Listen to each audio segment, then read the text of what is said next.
الحمدللہ وحدہ لا شریک لہ والصلاة والسلام علی من لا نبی بعدہ وعلی آلہ واصحابہ الذین اوفوا عہدہ اما بعد۔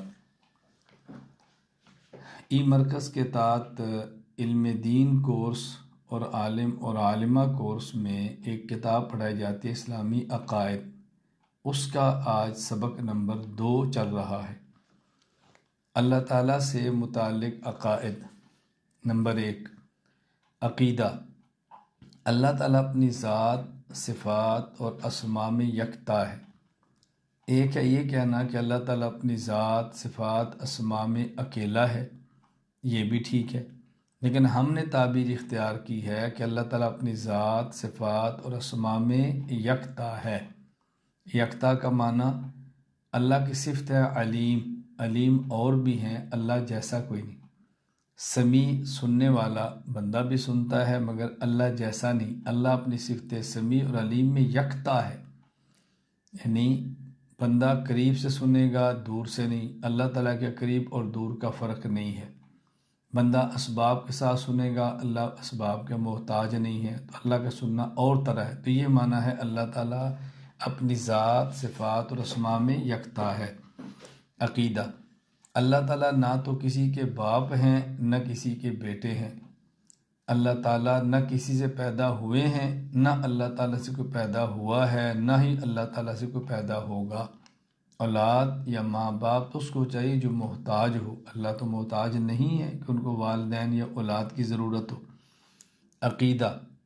اللہ تعالیٰ بغیر جسم، بغیر جہت اور بغیر مکان کے موجود ہے۔ اللہ تعالیٰ موجود ہیں لیکن موجود ہونے میں جسم کے محتاج نہیں، موجود ہونے میں کسی جہت کے محتاج نہیں کہ صرف اوپر ہوں یا نیچے ہوں یا دائیں ہوں یا بائیں ہوں یا آگے ہوں یا پیچھے ہوں۔ اسی طرح اللہ تعالیٰ موجود ہونے میں کسی خاص مکان کے محتاج نہیں ہیں کہ اللہ تعالیٰ فلاں مکان میں تو ہیں لیکن فلاں میں نہیں ہیں۔ عقیدہ۔ اللہ تعالیٰ اپنے موجود ہونے میں کسی مکان اور جگہ کے محتاج نہیں۔ اللہ تعالیٰ موجود ہیں لیکن ایسا نہیں کہ اللہ تعالیٰ عرش پر ہیں، عرش نہیں ہوگا تو اللہ نہیں ہوں گے۔ اللہ زمین پر ہیں، زمین نہیں ہوگی تو اللہ نہیں ہوں گے۔ اللہ تعالیٰ ہیں لیکن کسی مکان اور جگہ کے محتاج نہیں ہیں۔ عقیدہ۔ اللہ تعالیٰ ہر وقت ہر جگہ موجود ہیں۔ ہر وقت موجود ہیں یہ تو سمجھ آسانی سے آتی ہے۔ ہر جگہ موجود ہونے کا معنی یہ ہے کہ جب جگہ نہیں تھی اللہ تب بھی تھے، اب جگہ ہے اللہ تب بھی ہیں، جب جگہ نہیں ہوں گی اللہ تب بھی ہوں گے۔ مکانات نہیں تھے اللہ تعالیٰ تب بھی تھے، مکانات ہیں اللہ تعالیٰ تب بھی ہیں، مکانات نہیں ہوں گے اللہ تعالیٰ تب بھی ہوں گے۔ تو ہر جگہ موجود ہونے کا معنی یہ ہے۔ عقیدہ۔ اللہ تعالیٰ جہات ستہ، فوق یعنی اوپر، تحت یعنی نیچے، یمین یعنی دائیں، شمال یعنی بائیں، قدام یعنی آگے، خلف یعنی پیچھے کو محیط ہے۔ جہات، جہت کی جمع ہے، ستہ 6 کو کہتے ہیں، تو یہ جہات اور اطراف 7 ہیں۔ جہت کہتے ہیں طرف کو، آگے پیچھے، دائیں بائیں، اوپر اور نیچے۔ اللہ تعالیٰ تمام جہات کو محیط ہیں، یعنی کوئی بھی ایسی جگہ نہیں جو اللہ تعالیٰ کے احاطے میں نہ ہو اور اللہ تعالیٰ کی دسترس سے باہر ہو۔ عقیدہ۔ اللہ تعالیٰ موجود ہونے میں جسم کے محتاج نہیں۔ جسم وہ ہوتا ہے جو 2 یا 2 سے زائد مل کر بنے، اور 2 یا 2 سے زائد سے مل کر وہ بنتا ہے جو پہلے سے نہ ہو۔ اللہ تعالیٰ تو ہمیشہ سے ہیں، اس لیے اللہ تعالیٰ 2 چیزوں سے مل کر نہیں بنے، تو 2 چیزوں سے مل کر جو بنے وہ جسم ہوتا ہے۔ تو اللہ تعالیٰ تو ایسا ہے ہی نہیں، قدیم ہے، ہمیشہ سے ہے، اس لیے اللہ تعالیٰ جسم کے محتاج نہیں ہیں۔ عقیدہ۔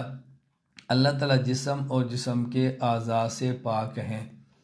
جب اللہ تعالیٰ جسم سے پاک ہیں تو جسم کے اعضاء سے بھی پاک ہیں۔ اعضاء جمع عضون کی، اور جب عضو ہی نہیں ہے، عضون کا معنی ہوتا ہے حصہ، تو جب اعضاء ہوں گے تو اس کا معنی اللہ کے کئی آپ اجزاء بنائیں گے، حصے بنائیں گے، تقسیم کریں گے، تو اللہ تو تقسیم نہیں ہونے والی چیز، اس لیے اللہ تعالیٰ جسم اور جسم کے اعضاء سے پاک ہیں۔ عقیدہ، اللہ تعالیٰ بولنے کے لیے زبان، سننے کے لیے کان اور دیکھنے کے لیے آنکھ کے محتاج نہیں۔ یہ تین چیزیں بطور مثال کے ہیں۔ جب اللہ تعالیٰ بولنے میں زبان کے محتاج نہیں، دیکھنے میں آنکھ کے محتاج نہیں، سننے میں کان کے محتاج نہیں، تو اس کا معنی کہ سوچنے میں، سمجھنے میں دماغ کے محتاج نہیں، زندہ رہنے میں دل کے محتاج نہیں۔ اللہ تعالیٰ ان تمام چیزوں سے پاک ہے۔ یہ مخلوق کی چیزیں ہیں، خالق کو ان سے کیا تعلق۔ عقیدہ، اللہ تعالیٰ حرکت اور سکون سے پاک ہیں، یعنی اللہ تعالیٰ کو متحرک یا ساکن نہیں کہہ سکتے۔ دیکھیں، متحرک وہ ہوتا ہے جو کبھی ایک جگہ پر ہو، کبھی دوسری جگہ پر ہو، اور کبھی ایک جگہ کبھی دوسری جگہ۔ یہ وہی ہوتا ہے نا جس کا جسم ہو۔ جب اللہ تعالیٰ کا جسم ہی نہیں تو کبھی ایک جگہ کبھی دوسری جگہ کیوں ہوں گے؟ تو متحرک بھی نہیں ہوں گے، اور ساکن بھی نہیں ہے۔ ساکن کا معنی ہے کہ ایک جگہ پہ ہو اور دوسری جگہ پہ نہ جا سکے، تو ایک جگہ پہ ہو کر دوسری جگہ پہ نہ جا سکے، یہ اس کا کام ہے جو جسم ہو۔ تو جب اللہ تعالیٰ کا جسم بھی نہیں ہے، اللہ تعالیٰ ساکن بھی نہیں ہے، اللہ تعالیٰ متحرک بھی نہیں ہے۔ عقیدہ، اللہ تعالیٰ صورت اور رنگ سے پاک ہیں۔ اللہ تعالیٰ کے بارے یہ نہیں کہہ سکتے کہ اللہ تعالیٰ کی صورت ایسی ہے، اللہ تعالیٰ کی شکل ایسی ہے، الیاذ باللہ اللہ تعالیٰ کی آنکھ ایسی ہے، ناک ایسا ہے، کان ایسا ہے، ایسا نہیں ہے۔ اور یہ بھی نہیں کہہ سکتے کہ اللہ تعالیٰ کا سفید رنگ ہے، اللہ تعالیٰ کا سرخ رنگ ہے، اللہ تعالیٰ کا فرا رنگ ہے۔ یہ صورتیں اور رنگیں یہ جسموں کی ہوتی ہیں۔ جب اللہ تعالیٰ صورت اور رنگ سے، اللہ تعالیٰ جسم سے پاک ہے، تو صورت اور شکل اور رنگ سے بھی پاک ہے۔ اللہ تعالیٰ کیفیات سے پاک ہے۔ کیفیت کا معنی ایک ہے گرمی اور ایک ہے کتنی گرمی، ایک ہے سردی اور ایک ہے کتنی سردی۔ یہ کتنی سردی یہ کیفیت ہے۔ ایک ہوتا ہے پیٹرول اور ایک ہوتا ہے کیسا پیٹرول، صاف ہے یا گندا ہے۔ تو یہ کیفیات ان چیزوں کی ہوتی ہیں جن کا جسم ہو، جن کا جسم نہ ہو ان کی کیفیت نہیں ہوتی۔ اس لیے اللہ تعالیٰ کیفیات سے پاک ہیں، کیونکہ اللہ تعالیٰ جسم سے پاک ہیں۔ عقیدہ، اللہ تعالیٰ کسی کے محتاج نہیں، اور کائنات کا ہر ذرہ اللہ تعالیٰ کا محتاج ہے۔ جو محتاج ہوگا وہ خدا نہیں بن سکتا، اور جو خدا ہوگا وہ محتاج نہیں ہو سکتا۔ پوری دنیا نے تو حاجت اس سے مانگنی ہے جو خدا ہے۔ جب وہ خود کسی کا محتاج ہوگا تو اسے حاجات کون مانگے گا؟ اس لیے اللہ تعالیٰ دنیا میں کسی کے محتاج نہیں۔ عقیدہ، اللہ تعالیٰ سارے جہان کے خالق اور مالک ہیں۔ سارے جہان میں کوئی ایک چیز بھی ایسی نہیں کہ جس کو اللہ نے پیدا نہ کیا ہو، اور ایسا بھی نہیں کہ پیدا کرنے کے بعد اللہ نے اپنے اختیار ختم کر دیا ہو۔ اللہ خالق بھی ہیں اور مالک بھی ہیں۔ دنیا میں کمپنیاں اپنی چیزیں بناتی ہیں اور ان چیزوں کی مالک ہوتی ہیں، لیکن جب چیزیں بیچ دیتی ہیں تو پھر ان کا ملک ان کی ختم ہو جاتی ہے۔ اللہ تعالیٰ نے چیزوں کو بنا کر بیچ نہیں دیا کہ اللہ تعالیٰ کا اختیار اور ملک ختم ہو جائے۔ اللہ تعالیٰ خالق بھی ہیں اور اللہ تعالیٰ مالک بھی ہیں۔ عقیدہ، اللہ تعالیٰ انسان کے افعال و اعمال کے خالق یعنی پیدا کرنے والے ہیں، اور انسان اپنے اعمال کا کاسب یعنی سر انجام دینے والا ہے۔ اب کھانا پیدا تو اللہ کرتا ہے، کھاتا انسان یا جانور ہے، تو اللہ تعالیٰ عمل کے خالق ہے۔ کھانے والا عمل پیدا اللہ نے کیا ہے، لیکن کھانے والا عمل انسان کرے گا۔ تو پیدا عمل کو اللہ کرتے ہیں اور اس عمل کو سر انجام انسان دیتا ہے۔ یہ مطلب ہے کہ اللہ تعالیٰ اعمال کے خالق ہیں اور بندہ اعمال کا کاسب ہے۔ عقیدہ، یہ کائنات خود بخود وجود میں نہیں آئی، بلکہ اس کو بنانے والی اللہ تعالیٰ کی ذات موجود ہے۔ جو خود بخود وجود میں آئے، جو خود بخود وجود میں آئے، اس کا معنی یہ ہے کہ وہ محتاج نہیں، حالانکہ کائنات کا ہر ذرہ اللہ کا محتاج ہے۔ تو بغیر وجود میں لانے والے کے مخلوقات میں سے کوئی بھی چیز موجود نہیں ہو سکتی۔ ایسا ممکن ہی نہیں ہے کہ کوئی چلانے والا نہ ہو اور کشتی چل جائے۔ کوئی ڈبونے والا نہ ہو اور ڈوب جائے، ایسا ممکن ہی نہیں ہے۔ اس لیے ذہن میں رکھ لیں کائنات خود بخود وجود میں نہیں آئی۔ حضرت امام اعظم ابو حنیفہ رحمہ اللہ تعالیٰ کا یہاں میں آپ کو مناظرہ سناتا ہوں تاکہ بات ذرا کھل جائے۔ حضرت امام اعظم ابو حنیفہ رحمۃ اللہ علیہ کا مناظرہ ایک داہریہ سے ہوا۔ داہریہ کہتے ہیں جو اللہ تعالیٰ کے وجود کے منکر ہیں اور اللہ کے وجود کو نہیں مانتے، وہ سمجھتے ہیں کہ یہ زمانے خود بخود چل رہا ہے، زمانہ چیزیں بنا رہا ہے، اللہ کے سے کوئی تعلق نہیں، خود بخود پیدا ہوتی ہے ختم ہو جاتی ہے۔ تو حضرت امام اعظم حنیفہ رحمہ اللہ کا مناظرہ طے ہو گیا، تو حضرت امام صلی رحمۃ اللہ علیہ ذرا تاخیر سے پہنچے، تو دوسرے مخالف نے اعلان کیا کہ امام صاحب ابو حنیفہ نہیں آ رہے۔ جب پہنچ گئے تو کہا جی آپ دیر سے کیوں آئے ہیں؟ امام حنیفہ فرمانے لگے بات ان کو سمجھانے کے لیے کہ میں دیر سے اس لیے آیا ہوں کہ میرا گھر اس طرف ہے، درمیان میں دریا ہے، تو آگے کشتی نہیں تھی۔ تھوڑی دیر بعد میں نے دیکھا کہ ایک درخت کٹا خود بخود، پھر اس کے پھٹے بنے خود بخود، پھر اس سے کشتی بنی خود بخود۔ میں کشتی میں بیٹھا تو خود بخود کشتی چلنا شروع ہو گئی اور مجھے یہاں چھوڑ کر چلی گئی، مجھے اس لیے دیر ہو گئی۔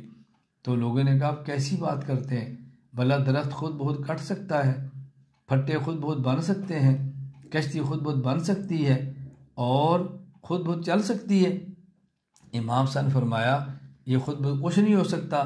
کہا جی نہیں، تو کہا پھر یہ بتائیں کہ سورج بغیر نکالنے والے کے خود بخود کیسے نکل آتا ہے؟ چاند بغیر چلانے والے کے کیسے چل لیتا ہے؟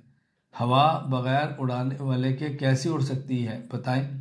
تو یہی بات تو میں کہہ رہا ہوں کہ کائنات خود بخود وجود میں نہیں آتی، اس کو بنانے والا ہے جس کا نام اللہ ہے۔ تو ان لوگوں نے اس بات کو تسلیم کیا۔ عقیدہ: جب کائنات میں کچھ نہ تھا تو اللہ تعالیٰ اس وقت بھی تھے، اور جب کچھ نہیں ہوگا تو بھی اللہ تعالیٰ ہوں گے۔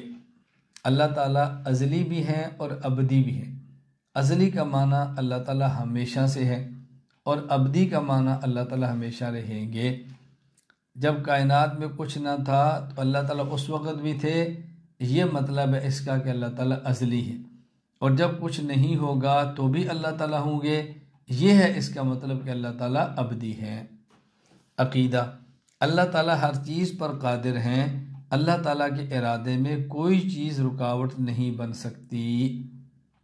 اللہ تعالیٰ قدرت والے ہیں، جو چاہیں وہ کر سکتے ہیں۔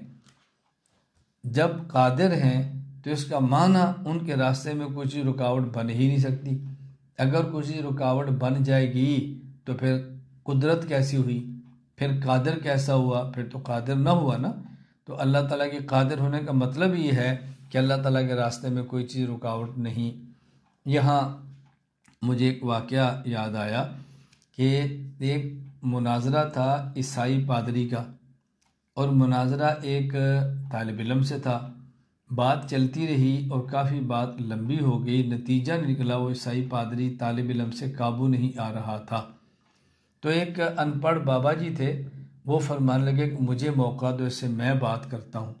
تو لوگوں نے کہا کہ بابا جی یہ اتنے پڑھے لکھے آدمی سے قابو نہیں آ رہا تو آپ کیسے قابو کریں گے؟ کہا نہیں مجھے موقع دو، میں بات کرتا ہوں۔ جب بابا جی نے بات کی تو عیسائی پادری سے پوچھا کہ اچھا پادری صاحب یہ بتائیں کہ اللہ تعالیٰ کی عمر کتنی ہے؟ اس نے کہا جی وہ تو ہمیشہ سے ہیں۔ اچھا یہ بتائیں کہ اللہ تعالیٰ کی طاقت کتنی ہے؟ اس نے کہا جی وہ تو علی کل شیء قدیر ہے۔ اچھا یہ بتائیں کہ اللہ تعالیٰ کے بچے کتنے ہیں؟ کہا جی ایک۔ کہا اس کا نام کیا ہے؟ کہا حضرت عیسیٰ علیہ السلام۔ مناظرہ اس پہ تھا کہ عیسائی کہتا تھا عیسیٰ علیہ السلام اللہ کے بیٹے ہیں، اور مسلمان کہتے کہ اللہ کے بیٹے اللہ کی کوئی اولاد ہی نہیں ہے۔ بابا جی نے فرمایا کہ مجھے ایک بات سمجھ نہیں آ رہی، اللہ تعالیٰ کی عمر کھربوں سال سے زیادہ، اور طاقت دنیا میں سب سے زیادہ، اور بیٹا صرف ایک، تو پھر آپ ایسا کرو کہ مجھے خدا مان لو، میری عمر 60 سال ہے اور میرے بیٹے 10 ہیں۔ یہ کیسا خدا ہے طاقت بھر ہونے کے باوجود بھی ایک ہی بیٹا پیدا کر سکا؟ تو پھر مجھے خدا مان لو۔ اب اس کا کوئی عیسائی پادری کے پاس جواب موجود نہیں تھا۔ عقیدہ: اللہ تعالیٰ کی ہر بات سچی ہے، اللہ تعالیٰ سچ بولتے ہیں، اور اللہ تعالیٰ سے سچ ہی ممکن ہے۔ اللہ تعالیٰ نہ جھوٹ بولتے ہیں، نہ ہی اللہ تعالیٰ کبھی جھوٹ بولیں گے۔ نہ ہی جھوٹ بولتے ہیں نہ ہی جھوٹ بولیں گے۔ اللہ تعالیٰ تو صادق ہیں اور سچی بات ہی کرتے ہیں۔ اللہ تعالیٰ تو صداقت اور صدق کے خالق ہیں۔ قرآن کہتا ہے کہ اللہ سے زیادہ سچا کوئی نہیں۔ اگر کسی کا یہ عقیدہ ہو کہ اللہ تعالیٰ جھوٹ بولتے ہیں یا اللہ تعالیٰ جھوٹ بولیں گے، وہ انسان مسلمان نہیں رہتا۔ عقیدہ: جس طرح اللہ تعالیٰ کی ذات مخلوق کی پیدائش سے پہلے موجود تھی، اسی طرح اللہ تعالیٰ کی صفات بھی مخلوق کی پیدائش سے پہلے موجود تھیں۔ اللہ تعالیٰ جب سے ہیں ہمیشہ سے ہیں۔ اللہ تعالیٰ خالق بھی ہمیشہ سے۔ تو جب اللہ کی ذات ہمیشہ سے ہے تو اللہ کی صفت بھی ہمیشہ سے ہے۔ دو چیزوں میں فرق سمجھنا، ایک ہوتا ہے کسی چیز کا وجود اور ایک ہوتا ہے کسی چیز کا ظہور۔ وجود ہونا اور ہے اور ظہور ظاہر ہونا اور ہے۔ اللہ تعالیٰ کی ذات کی طرح اللہ تعالیٰ کی صفات بھی ازلی ہمیشہ سے ہیں، لیکن صفت کا ظہور ہمیشہ سے نہیں ہوتا۔ جب ضرورت ہوتی ہے تو صفت کا ظہور ہو جاتا ہے۔ اللہ تعالیٰ خالق تو ہمیشہ سے ہے، لیکن صفت خلق کا ظہور کب ہوتا ہے؟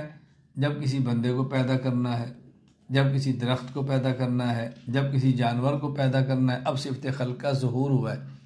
تو صفت خلق کا وجود ہمیشہ سے ہے اور ظہور بوقت ضرورت ہوتا ہے۔ تو موجود ہونا اور ہے اور ظاہر ہونا اور ہے۔ یہ بہت اچھی طرح بات سمجھیں، میں کس درد کے ساتھ بات آپ کو سمجھاؤں اور میں کس طرح بات سمجھاؤں کہ آپ کے دماغ میں بات اتر جائے۔ قرآن کریم میں ہے لیس کمثلہ شیء، کوئی چیز اللہ تعالیٰ کی مثل نہیں۔ لیکن میں کس درد سے بات کہوں کہ بسا اوقات بات سمجھانے کے لیے مثال دینی پڑتی ہے۔ اگر مثال نہ دے تو بات سمجھ آ ہی نہیں سکتی۔ اللہ نے قرآن کریم میں مثال دی ہے، اللہ نور السماوات والارض مثل نورہ کمشکاۃ فیہا مصباح المصباح فی زجاجہ۔ اللہ تعالیٰ نے بھی مثال دی ہے، حالانکہ اللہ کا نور بے مثال ہے، لیکن سمجھانے کے لیے مثال دی ہے۔ میں سمجھانے کے لیے مثال دیتا ہوں کہ جس طرح ایک شخص قرآن کا قاری ہے اور وہ خاموش بیٹھا ہوا ہے لیکن ہے قاری۔ ہم کہتے ہیں قرآن پڑھو، وہ قرآن پڑھنا شروع کر دیتا ہے۔ اب ہمیں پتہ چلا کہ قاری تھا۔ تو جب وہ خاموش بیٹھا تھا قاری تب بھی تھا، اور جب اس نے قرآن پڑھنا شروع کیا قاری اب بھی ہے۔ فرق یہ ہے کہ جب خاموش سا اس قاری کے اندر صفت قرات موجود تھی، اور جب قرآن پڑھنا شروع کیا اب اس قاری صاحب کی صفت قرات کا ظہور ہوا ہے۔ تو صفت کا موجود ہونا اور ہے، ظہور ہونا اور ہے۔ تو جس طرح یہ قاری صاحب قرآن پڑھنے سے پہلے بھی قاری تھے، لیکن صفت قرات کا ظہور تب ہوا جب پڑھنا شروع کیا، اسی طرح اللہ تعالیٰ اس مخلوق کے پیدا ہونے سے پہلے بھی خالق تھے، لیکن صفت خلق کا ظہور تب ہوا جب مخلوق کو پیدا فرمایا۔ عقیدہ: جس طرح اللہ تعالیٰ کی ذات مخلوق کے فنا ہونے کے بعد رہے گی، اسی طرح اللہ تعالیٰ کی صفات بھی مخلوق کے فنا ہونے کے بعد باقی رہیں گی۔ جب مخلوق نہیں تھی اللہ تب بھی خالق تھے، اور جب مخلوقات فنا ہو جائیں گی اللہ تب بھی خالق ہوں گے۔ میں پھر وہی بات سمجھانے کے لیے کہتا ہوں کہ قاری صاحب نے قرآن پڑھنا شروع نہیں کیا تب بھی قاری ہیں، اور جب قرآن پڑھنا شروع کر دیا تب بھی قاری ہیں، اور اس کے بعد قرآن پڑھنا ختم کر دیں تو تب بھی قاری ہیں۔ تو مخلوق کے پیدا ہونے سے پہلے بھی خالق تھے، مخلوق کے پیدا ہونے کے بعد بھی خالق ہیں، اور مخلوق کے فنا ہونے کے بعد بھی خالق رہیں گے۔ عقیدہ: کسی چیز کے پیدا کرنے میں اللہ تعالیٰ کا کوئی اپنا فائدہ نہیں بلکہ مخلوق کا فائدہ ہے۔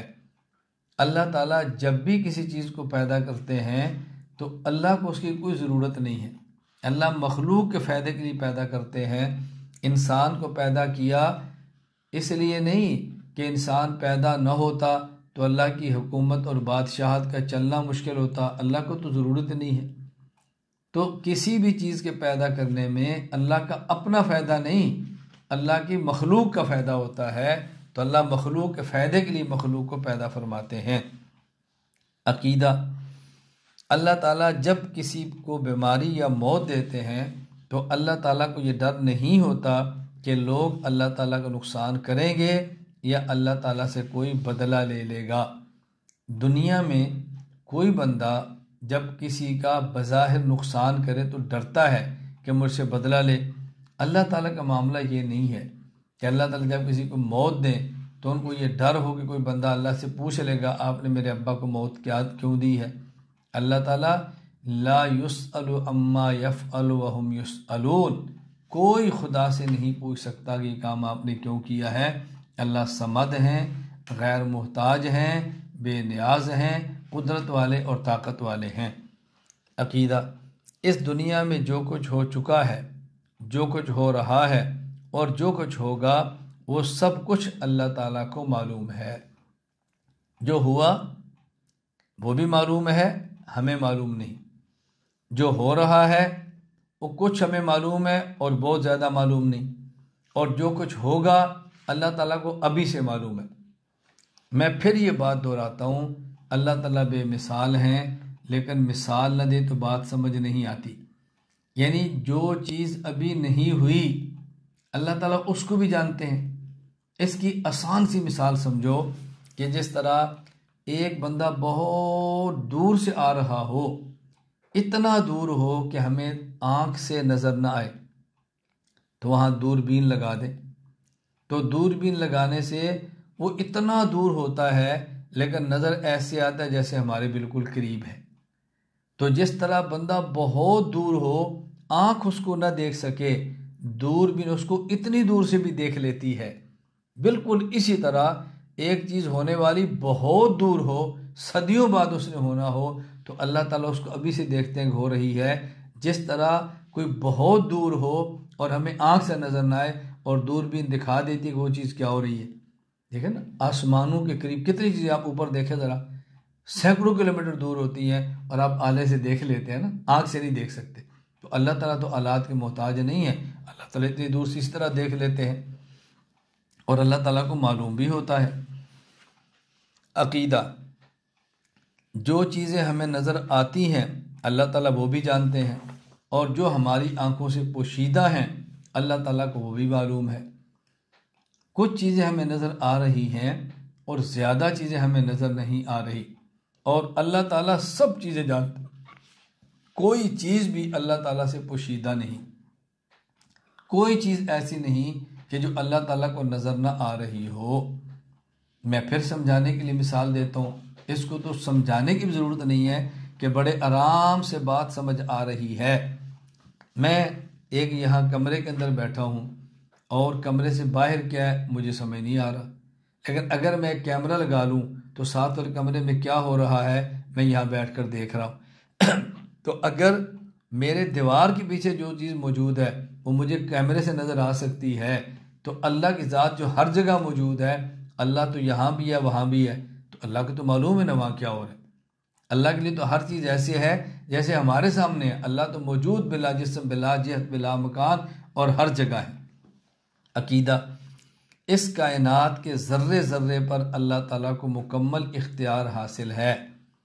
کائنات کا بڑا مکان، کائنات کا چھوٹا مکان، کائنات کی طاقتور ہوائیں اور کائنات کی بغیر طاقت کے کمزور لوہیں، سب پر اللہ کو اختیار ہے۔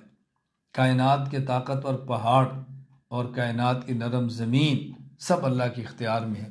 یہ تب تک ہے جب تک اللہ چاہیں گے، جب اللہ فیصلہ کرنے ختم کرنے کا تو پھر یہ سیکنڈ کے اندر ہر چیز فنا ہو جائے گی۔ عقیدہ: اللہ تعالیٰ ہی عبادت کے لائق ہے، اللہ تعالیٰ کے علاوہ کوئی معبود بننے کے لائق نہیں۔ ایک ہے کہ ہم اللہ تعالیٰ کی عبادت کرتے ہیں اور اللہ تعالیٰ کے علاوہ کسی کی عبادت نہیں کرتے، اور ایک ہے کہ اللہ تعالیٰ ہی عبادت کے لائق ہے، اللہ تعالیٰ کے علاوہ کوئی عبادت کے لائق ہی نہیں۔ دونوں میں فرق سمجھیں۔ ایک یہ ہے کہ ہم اللہ تعالیٰ کی عبادت کرتے ہیں، اور ایک یہ ہے کہ اللہ تعالیٰ ہی عبادت کے لائق ہے۔ دونوں میں فرق یہ ہے کہ اگر ہم اللہ کی عبادت کریں وہ تب بھی معبود ہیں، اور ہم عبادت نہ کریں وہ تب بھی معبود ہیں۔ یعنی اللہ ہی کی ذات عبادت کے لائق ہے، اللہ کا معبود ہونا ہمارے عبادت کرنے پر نہیں ہے کہ ہم عبادت کریں گے تو معبود ہوں گے اور ہم عبادت نہیں کریں گے وہ معبود نہیں ہوں گے، ایسا ہرگز نہیں ہے۔ اللہ تعالیٰ عبادت کے لائق، اللہ تعالیٰ ہی عبادت کے لائق ہیں، اور کوئی شخص اللہ تعالیٰ اللہ کے علاوہ عبادت کے لائق نہیں۔ پوری کائنات مل کر اللہ کو سجدہ کرے، اللہ کی الوہیت میں اضافہ نہیں ہوتا۔ کائنات کے سارے لوگ اللہ کے سجدے کا انکار کر دیں، اللہ کی الوہیت میں کمی نہیں ہوتی۔ میں سمجھانے کے لیے کہا کرتا ہوں، پوری کائنات کے لوگ مل کے اللہ کے نبی حضرت محمد صلی اللہ علیہ وسلم کا کلمہ پڑھ لیں، ان کی مصطفی میں اضافہ نہیں ہوتا، اور پوری کائنات کے لوگ حضور کا کلمہ چھوڑ دیں تو آپ کی مصطفی میں کمی نہیں ہوتی۔ جس طرح اللہ اپنی الوہیت میں بندوں کی عبادت کے محتاج نہیں ہے، مصطفیٰ بھی اپنی مصطفی میں لوگوں کے چاہنے یا نہ چاہنے کے محتاج نہیں ہے۔ عقیدہ: نیک اعمال پر اجر و ثواب دینا اللہ تعالیٰ کا کرم ہے، اور گناہ پر سزا دینا اللہ تعالیٰ کا عدل ہے، اور گناہ گار کو معاف کر دینا اللہ تعالیٰ کا فضل ہے۔ نیک اعمال پر جو اللہ تعالیٰ اجر دیتے ہیں، اس وجہ سے نہیں کہ اللہ تعالیٰ کے ذمہ فرض ہے اجر دینا۔ اجر کا تعلق تو اخلاص کے ساتھ ہے۔ کام کرنے والے کا اخلاص کیا اس قابل ہے کہ اس پر اس کو اجر ملے، یہ سوچنا چاہیے۔ تو جب ہمارا اخلاص ہی اتنا کمزور ہے کہ جس پر اجر کا سوال ہی پیدا نہیں ہوتا، اللہ پھر بھی اجر دیتے ہیں، تو یہ اللہ کا کرم نہیں تو اور کیا ہے۔ اور گناہ پر جو اللہ سزا دیتے ہیں، یہ عدل ہے، یہ قانون ہے۔ جو گناہ کرے اس کو سزا ملنی چاہیے، لیکن اللہ کے ذمہ نہیں ہے کہ ضرور سزا دیں۔ اللہ دیں تو عدل ہے، اور نہ دیں تو اللہ کا فضل ہے، گناہ گار کو معاف کر دیں۔ تو نیک اعمال پر اجر و ثواب دینا یہ اللہ کا کرم ہے، بندہ حقدار نہیں ہے کہ اجر کی بنیاد اخلاص ہے، اور بندے کا اخلاص بہت کمزور ہوتا ہے۔ اور گناہ پر سزا دینا یہ اللہ کا عدل اور قانون ہے، لیکن اللہ معاف کر دیں تو یہ اللہ تعالیٰ کا فضل ہے۔ یہاں مجھے حکیم الامت مجدد الملت مولانا اشرف علی تھانوی رحمہ اللہ کا مقولہ یاد آیا۔ حضرت فرمایا کرتے تھے، ہم اللہ سے جنت اس لیے نہیں مانگتے کہ ہم جنت کے مستحق ہیں، ہم اللہ تعالیٰ سے جنت اس لیے مانگتے ہیں کہ ہم جہنم کے عذاب کو برداشت نہیں کر سکتے۔ عقیدہ: اللہ تعالیٰ کا ذاتی نام صرف ایک ہے، اللہ۔ اللہ تعالیٰ کا ذاتی نام صرف ایک ہے، اللہ۔ اللہ تعالیٰ کا ذاتی نام صرف ایک ہے، اللہ۔ اور یہ وہ ذاتی نام ہے کہ جب تک دنیا میں ایک شخص ایک مرتبہ اللہ کہنے والا ہوگا، قیامت قائم نہیں ہوگی۔ میرا ایک جگہ بیان تھا، اور بیان کے بعد بیعت کا سلسلہ شروع ہونے لگا، تو ایک صاحب نے کہا کہ میرا جی چاہتا ہے بیعت کروں، لیکن میں ذکر نہیں کر پاؤں گا، یہ میری الجھن ہے۔ تو میں نے ان سے کہا، آپ 24 گھنٹے میں ایک مرتبہ اللہ کہہ سکتے ہیں؟ کیا جی کہہ سکتا ہوں۔ میں نے کہا آپ کا اتنے ذکر کافی ہے، آپ 24 گھنٹے میں ایک مرتبہ اخلاص کے ساتھ اللہ کہہ لیا کرو۔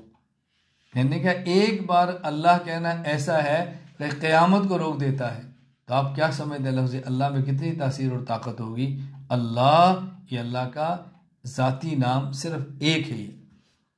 عقیدہ: اللہ کے صفاتی نام بہت سارے ہیں، جن میں سے 99 نام مشہور ہیں۔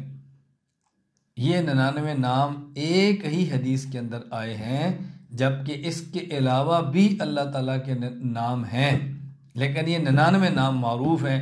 وہ 99 نام کون سے ہیں؟ واللہ الذی لا الہ الا ہو، الرحمن الرحیم، الملک القدوس السلام المؤمن المہیمن العزیز الجبار المتکبر، الخالق البارئ المصور الغفار القہار، الوہاب الرزاق الفتاح العلیم القابض الباسط الخافض، الرافع المعز المذل السمیع البصیر، الحکم العدل اللطیف الخبیر، الحلیم العظیم الغفور الشکور، العلی الکبیر الحفیظ المقیت، الحسیب الجلیل الکریم الرقیب المجیب الواسع الحکیم الودود المجید الباعث الشہید الحق الوکیل القوی المتین الولی الحمید المحصی المبدئ المعید المحیی الممیت الحی القیوم الواجد الماجد الواحد الصمد القادر المقتدر المقدم المؤخر الاول الآخر الظاہر الباطن الوالي المتعال البر التواب المنتقم العفو الرؤوف مالك الملك ذو الجلال والإكرام المقسط الجامع الغني المغني المانع الضار النافع النور الهادي البديع الباقي الوارث الرشيد الصبور۔ اللہ تعالیٰ کے ان صفاتی ناموں کو آپ دو طرح سے پڑھ سکتی ہیں۔ نمبر 1، هو اللہ الذی لا الہ الا ہو، یا رحمان یا رحیم یا ملک یا قدوس یا سلام یا مؤمن، یا کے ساتھ۔ اور دوسرا بغیر یا کے، هو اللہ الذی لا الہ الا ہو الرحمن الرحیم الملک القدوس السلام المؤمن، دونوں طرح ٹھیک ہے۔ یہاں میں ایک اپنا تجربہ عرض کرتا ہوں کہ جو شخص یہ چاہے میں دعا کروں اللہ تعالیٰ میری دعا قبول فرما لیں، اس کا ایک طریقہ یہ ہے کہ سورہ حشر کا آخری رکوع، یا ایہا الذین آمنوا اتقوا اللہ ولتنظر نفس ما قدمت لغد واتقوا اللہ ان اللہ خبیر بما تعملون، آخری رکوع 11 مرتبہ درود پاک پڑھیں۔ جو درود پاک آپ آسانی سے پڑھ سکیں، بہتر ہے درود ابراہیمی، اللہم صلی علی محمد وعلی آل محمد کما صلیت علی ابراہیم وعلی آل ابراہیم انک حمید مجید، اللہم بارک علی محمد وعلی آل محمد کما بارکت علی ابراہیم وعلی آل ابراہیم انک حمید مجید 11 بار پڑھیں۔ پھر یا ایہا الذین آمنوا اتقوا اللہ، اس سے پڑھنا شروع کریں۔ جب یہاں پر پہنچے لو انزلنا هذا القرآن على جبل لرأيته خاشعا متصدعا من خشیت اللہ، یہاں رک جائیں اور یہاں اللہ سے دعا کریں جو اپنی تکلیف ہو، اپنی مصیبت ہو، اپنی حاجت ہو، اپنی ضرورت ہو، یہ یا اللہ میں مقروض ہوں اور یہ میرا قرض میرے ہی لیے پہاڑ ہے، اپنی قدرت اور طاقت سے اس پہاڑ کے ریزے ریزے فرما دے۔ اے اللہ میرا فلاں مقدمہ ہے، میرا کیس ہے، جھوٹا ہے، اللہ یہ میرے لیے پہاڑ ہے، اپنی طاقت اور قدرت سے اس کو ریزہ ریزہ فرما دے۔ اس طرح یوں دعا کریں اور اس کے بعد پھر آگے پڑھیں۔ پھر جاگے پہنچے لہ الاسماء الحسنی، اس پر پھر رک جائیں اور پھر یہ اسماء حسنہ مکمل پڑھیں، اور جو دل میں حاجت ہے وہ دل میں رکھیں، اسماء حسنہ مکمل پڑھیں۔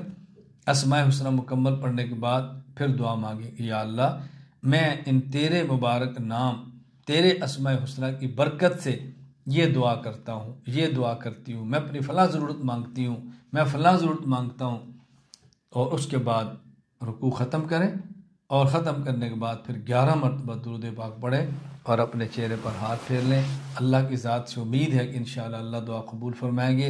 یہ میں اپنے تجربے کی بنیاد پہ کہہ رہا ہوں، یہ نہیں کہ یہ دعا قرآن کریم میں ہے، یہ دعا حدیث پاک میں ہے، اس کو پڑھیں گے تو دعا قبول ہوگی، فلاں کتاب میں لکھا ہے۔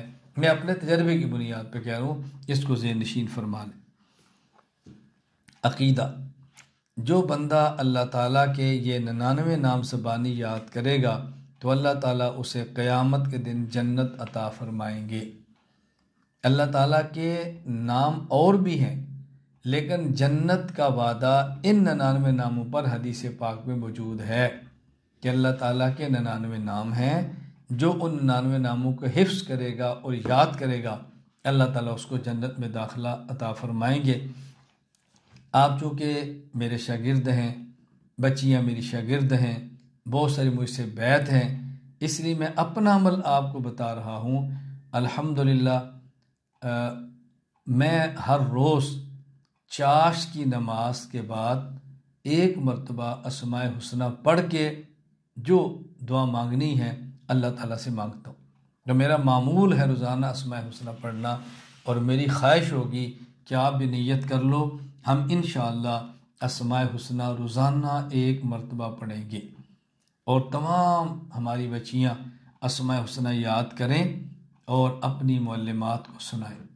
تمام شاگرد اسماء حسنہ یاد کریں اور اپنے اساتذہ کو سنائیں، اہتمام کریں، اپنے گھر میں لکھ کے لگائیں، یہ بہت مبارک چیزیں ہیں۔ عقیدہ: جو کام انسان کے اختیار میں نہیں، ان میں صرف اللہ تعالیٰ سے ہی مدد مانگی جائے۔ کام دو قسم کے ہیں، بعض ہیں ما فوق الاسباب، بعض ہیں ما تحت الاسباب۔ ما فوق الاسباب کا معنی کہ جو بندے کے دائرہ اختیار سے باہر ہے، ما تحت الاسباب کا معنی کہ جو بندے کے دائرہ اختیار میں ہیں، جو بندے کے دائرہ اختیار میں۔ تو جو ما فوق الاسباب ہیں وہ تو اللہ ہی سے مانگے، اور جو ما تحت الاسباب ہیں وہ بندے سے مانگ سکتے ہیں۔ ما فوق الاسباب، بارش برسانا، یہ تو اللہ کا کام ہے نا، تو اللہ سے دعا مانگے یا اللہ تو بارش برسا دے۔ اور نلکے سے پانی لانا، یہ اللہ نے بندے کے اختیار میں دی ہے، یہ بندے سے ہی مانگ سکتے ہیں کہ مجھے ایک کپ پانی کا لا کر دے دو، اللہ مانگ سکتے ہیں۔ اسی طرح اولاد پیدا کرنا، یہ اللہ کے اختیار میں ہے، تو اللہ ہی سے دعا مانگیں گے کہ یا اللہ تو مجھے نیک اولاد عطا فرما دے، مجھے نیک اولاد عطا فرما دے، اللہ سے مانگے۔ اور اولاد کے لیے بازار سے چیزیں لانا، جوتی کپڑا، یہ بندے کے اختیار میں ہے، آپ کسی کو بھی کہہ سکتے ہیں مجھے بازار سے فلاں چیز لا کر دے دو، اللہ ہمیں بات سمجھنے کی توفیق دے۔ عقیدہ: نظر و نیاز صرف اللہ تعالیٰ کے نام کی ماننی چاہیے۔ اگر میرا فلاں کام ہو گیا تو میں یہ کروں گی یا میں یہ کروں گا، یہ نظر ہے اللہ کے نام پر۔ اور نیاز چڑھاوا، صدقہ، خیرات، یہ اللہ کے نام پہ ہونی چاہیے۔ نظر، منت، یہ بھی اللہ کے نام پہ، اور نیاز، چڑھاوا اور صدقہ یہ بھی اللہ کے نام پر۔ میں بڑی تاکید سے گزارش کروں گا کہ مانگنے والوں کے اوپر غور کیا کریں۔ بس اوقات ہمارے گھر کے باہر مانگنے والا آتا ہے اور وہ آواز لگاتا ہے نظر اللہ نیاز حسین، نظر اللہ نیاز حسین۔ دیکھیں اس نے ہمارے عقیدے کو بھی برباد کر دیا اور ہم سے مال بھی لے کر چلا گیا۔ خیال کریں، یہ دیکھا کریں کس مانگنے والے کو دینا ہے۔ کوئی حاجت مند ہو، ضرورت مند ہو، موت حیات کی کشمکش میں ہو، بیمار ہو، ہسپتال میں پڑا ہو، یہ الگ ایشو ہے، آپ اس میں کسی کافر کی بھی مدد کریں۔ لیکن ایک بندے کا پیشہ ہے مانگنا، اور گھر گھر مانگتا اور عقائد برباد کرتا ہے، اس کو دیتے وقت بہت خیال کیا کریں۔ منت بھی اللہ کے نام کی ہو اور صدقہ بھی اللہ کے نام کا ہو۔ قرآن کریم نے ایک منت کا ذکر کیا ہے جو آپ جانتی ہیں۔ حضرت مریم علیہ السلام کی والدہ، انہیں منت مانگی تھی یا اللہ میں امید کے ساتھ ہوں، اگر تو مجھے بیٹا دے دے میں اس کو تیرے دین کے لیے وقف کر دوں گی۔ رب انی نذرت لک ما فی بطنی محررا فتقبلہ منی۔ لیکن ان کا بیٹا نہیں ہوا، ان کی بیٹی ہوئی۔ حضرت مریم کی والدہ نے کہا رب انی وضعتھا انثی، اللہ یہ تو بیٹی ہے، میں اس کو کس مدرسے میں لے کر جاؤں، کہاں تیرے دین پر پیش کروں؟ اللہ تعالیٰ نے جواب دیا لیس ذکر کالانثی، اے مریم کی ماں جو بیٹا تو نے مانگا یہ اس بیٹی کی طرح نہیں ہے جو ہم نے دی ہے، تو نے بیٹا اپنی حیثیت کے مطابق مانگا، ہم نے بیٹی اپنی شان کے مطابق دی۔ اس لیے کبھی بیٹی کے وجود پر دل چھوٹا نہ کرے۔ بیٹی اللہ کی رحمت ہے، اللہ کی دین ہے، اللہ کی عطا ہے، ان سے محبت کریں۔ دو بیٹیوں کے پال کر نکاح کر کے رخصت کرنے پر ہمارے نبی نے جنت کی بشارت دی ہے۔ بیٹیوں سے پیار کرنا سیکھیں۔ خیر میں عرض کرتا نظر بھی اللہ کے نام پر اور نیاز بھی اللہ کے نام پر ہے۔ عقیدہ: اللہ تعالیٰ ہی عالم الغیب ہیں، یہ نہیں کہ اللہ تعالیٰ عالم الغیب ہے، یہ کہیں اللہ تعالیٰ ہی عالم الغیب ہیں، یعنی ان چیزوں کا علم جو ہماری آنکھ سے پوشیدہ ہے اللہ اس کو بھی جانتے ہیں۔ اللہ سے کوئی چیز غائب نہیں ہے، اللہ سے کوئی چیز بھی غائب نہیں۔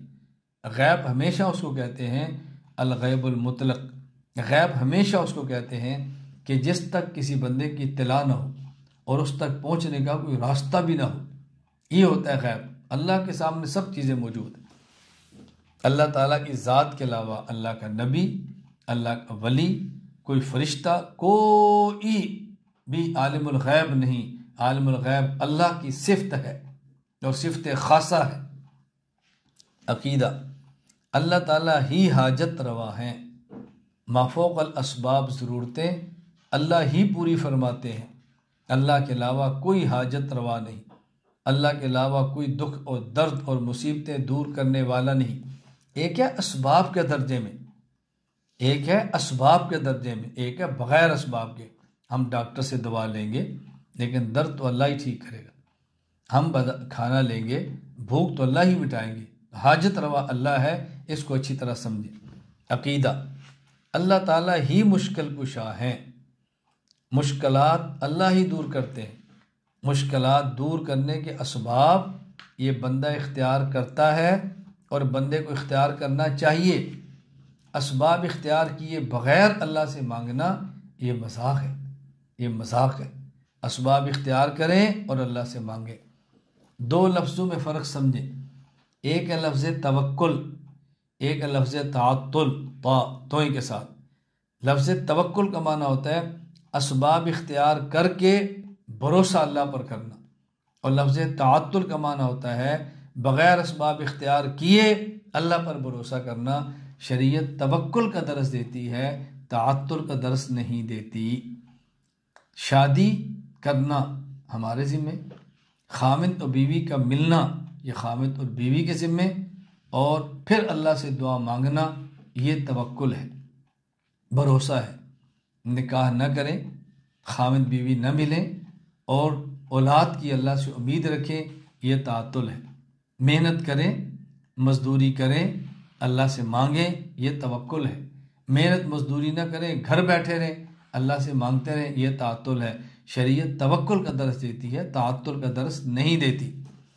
عقیدہ، اللہ تعالیٰ ہی مختار کل ہے، تمام چیزوں پر ہر قسم کا تمام اختیار اللہ تعالیٰ کا ہے۔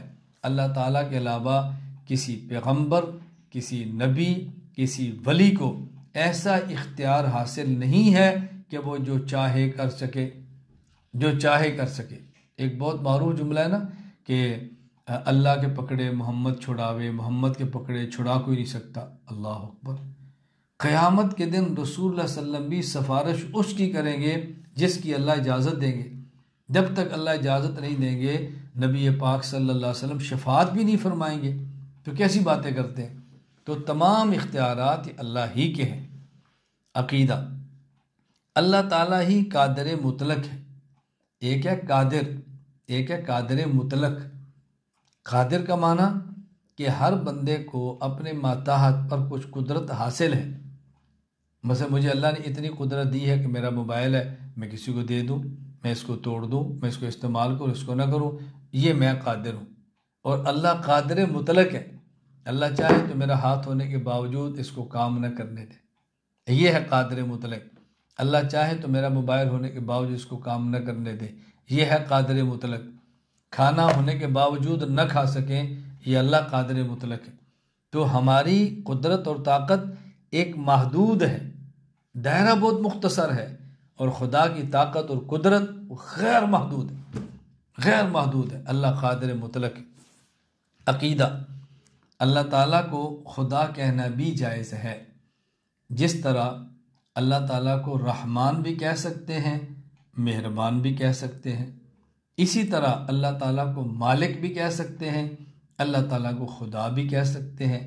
جس طرح رحمان کا ترجمہ مہربان ہے، اسی طرح مالک کا ترجمہ خدا ہے۔ تو رحمان کا ترجمہ مہربان ہر تفسیر میں موجود ہے، تو مالک کا ترجمہ خدا یہ بھی تفاسیر میں موجود ہے۔ میرا مستقل اس پر مقالہ بھی ہے، فائل بھی ہے، ویڈیو بیان بھی ہے، دلائل بھی ہیں، اور جو اللہ کو خدا کہنا جائز نہیں سمجھتے ان کے دلائل کے جواب بھی ہیں۔ اللہ کو خدا کہنا ضروری نہیں ہے، لیکن خدا کہہ سکتے ہیں۔ مجھے اس پر ایک مختصر سا واقعہ یاد آیا کہ غیر مقلد ایک عالم گزرے ہیں، محمد جونا گڑی۔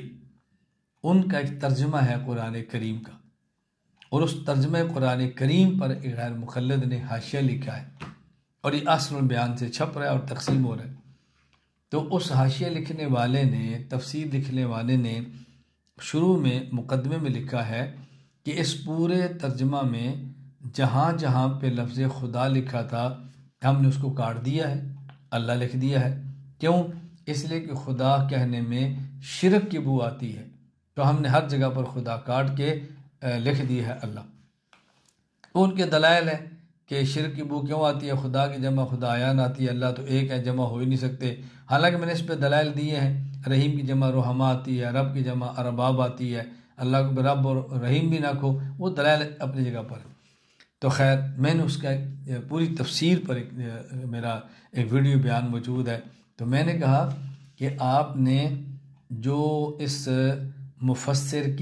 مفسر کا ترجمہ تھا اس کو آپ نے شرکیہ سے نکال کر توحیدی ترجمہ بنا دیا، کہ جہاں خدا لکھا تھا شرک کی بو آ رہی تھی، آپ نے اللہ لکھا تو شرک کی بو ختم ہو گئی اور توحید کی خوشبو شروع ہو گئی۔ لیکن یہ جو مصنف تھا خدا لکھ کے مر گیا، اس مشرک کی مغفرت کون کرائے گا؟ آپ نے خدا کو اللہ لے کے تفسیر کو تو توحیدی بنا دیا، اور جو مفسر خدا خدا لکھتا دنیا سے مر گیا، اب اس مشرک کی مغفرت کون کرائے گا؟ اور مجھے یہ بتاؤ، اگر آپ نے تفسیر چھاپنی ہے، دنیا کو دینی ہے، تو پھر آپ کسی موحد کی تفسیر دے دو، مشرک کی تفسیر کو توحیدی بنا کر کیوں تقسیم کرتے ہو؟ اب بتائیں نا کس قدر انہونی سی باتیں لوگ کرتے ہیں۔ اللہ تعالیٰ مجھے اور آپ سب کو عقائد پڑھنے کی، سمجھنے کی، اخلاص، اعتدال اور دلائل کے ساتھ دنیا میں عام کرنے کی توفیق عطا فرمائے۔ وآخر دعوانا ان الحمد للہ رب العالمین۔